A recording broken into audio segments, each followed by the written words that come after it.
Hello friends, how are you all. आज मैं India आया हूँ एक्चुअली। 3 वीक्स के लिए इंडिया आ गया हूँ। और कहाँ हूँ मैं एग्जैक्टली? कोटेक्कल नाम की जगह है केरला में। यहाँ पे एक आयुर्वेदिक हॉस्पिटल है। तो आयुर्वेद शाला बोलते हैं इसको। तो यहाँ पे फैमिली का ट्रीटमेंट है 3 वीक्स का।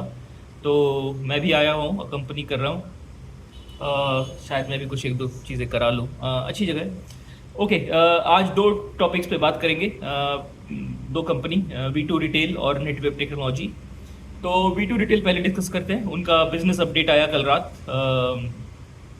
Very predictable updates. I think दो चीज़ें जो सरप्राइजिंग थी उसमें भी, वो भी मैं डिस्कस करूंगा। सबसे पहला तो 58% का ग्रोथ। हमेशा वो कमेंट्री देते हैं कि 50% का ग्रोथ कर लेंगे। वो करते जा रहे हैं, कोई दिक्कत नहीं है। तो अब ग्रोथ आया कहाँ से है? तो देखिए, दो चीज़ें इसमें। पहला ये है कि स्टोर एडिशन जो उन्होंने किया है, कुछ 57 स्टोर को ऐड किया है। तो अब अराउंड 390 ग्राउंड स्टोर हो चला है इनका। इनका टारगेट था 160 से 180 स्टोर ऐड करने का, शायद 200 तक भी जा सकते हैं। और पहले ही क्वार्टर में इन्होंने जब 57 कर लिया है, तो बहुत क्लियर लग रहा है कि 200 का नंबर कर लेंगे ये।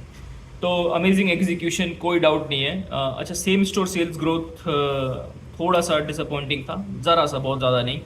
7.5% था, जबकि इनका गाइडेंस 8 to 10 है। बट आई थिंक वो दिवाली वगैरह के फेजेस में कर लेंगे। अच्छा, कुछ लोगों का कहना है कि यार सेम स्टोर सेल्स ग्रोथ इसलिए नहीं हुआ ज़्यादा क्योंकि वो स्टोर एडिशन कर रहे हैं। ये बहुत अच्छा रीज़न नहीं है। क्यों नहीं है?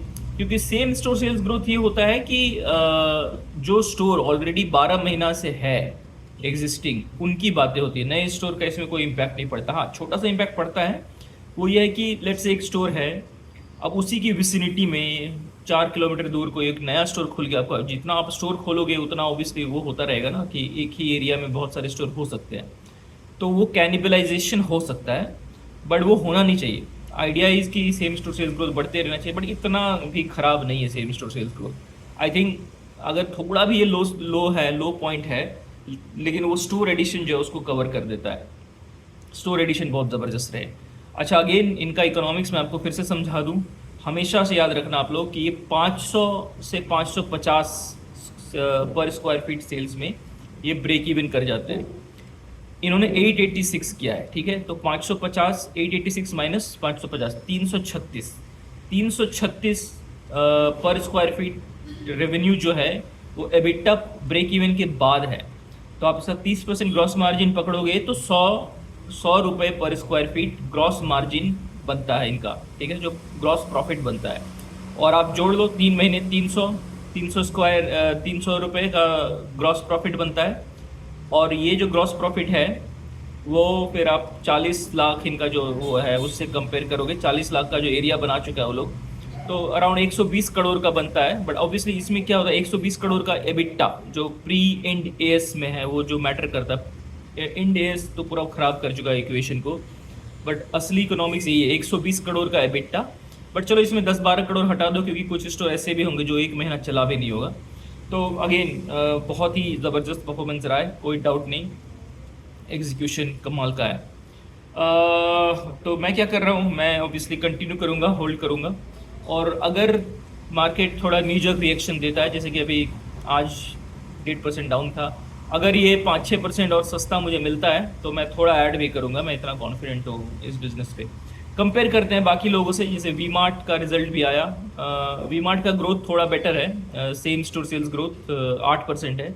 और उनका जो स्टोर एडिशन है वो तो आसपास भी नहीं है V2 के, कोई कंपेरिजन ही नहीं है। अच्छा, वी मार्ट का थोड़ा बेटर है, V2 का कम क्यों है सेम स्टोर सेल्स ग्रोथ? क्योंकि बेस बहुत इफेक्ट करता है ना। V2 retail already 1200 mature store करते हैं।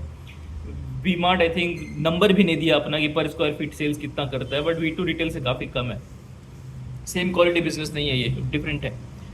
हाँ, लेकिन उनका वैल्यूएशन थोड़ा सस्ता है, कह सकते हो आप। तो चलो, ये तो रहा वैल्यू फैशन और V2 रिटेल की बातें। अब हम करते हैं नेटवेब टेक्नोलॉजीज़ की बात।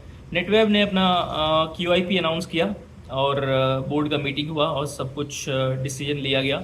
1200 करोड़ का फंडिंग रेज होगा। अब ये 1200 करोड़ का फंडिंग या तो QIP से आ सकता है, या डिवेंचर से आ सकता है, या डेट से आ सकता है। सब कुछ के लिए अलाउ कर दिया मैनेजमेंट ने। अब ये लोग डिसीजन लेंगे कि क्या करना है। मुझे लग रहा है कि ये QIP करेंगे, राइट्स इशू बहुत मुश्किल ही लग रहा है। अच्छा, इसके दो परिप्रेक्ष्य हैं जानने के।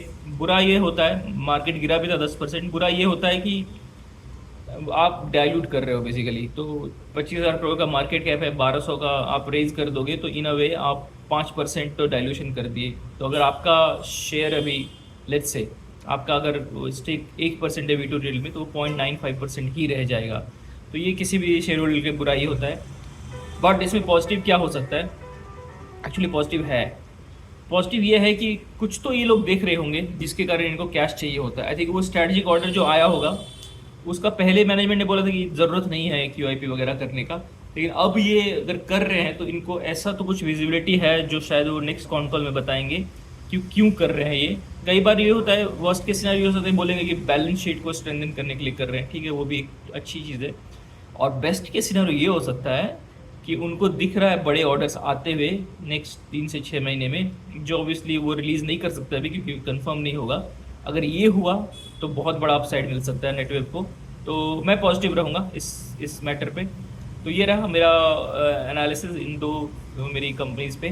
बाकी अभी रिजल्ट सीजन आने वाला है, एक्साइटेड हूँ, देखते हैं क्या क्या रिजल्ट्स आता है। आई थिंक अगेन जैसे मैं आपको कह चुका हूँ, जीना सीखो और जैगल, इन दोनों का रिजल्ट का मैं बेसब्री से इंतजार कर रहा हूँ। बाकी लोग मुझे प्रेडिक्टेबल लगते हैं, बट ये दोनों क्या टर्न अराउंड हो सकते हैं या फिर इनको बेच के हम आगे बढ़ेंगे, देखते हैं। सी यू।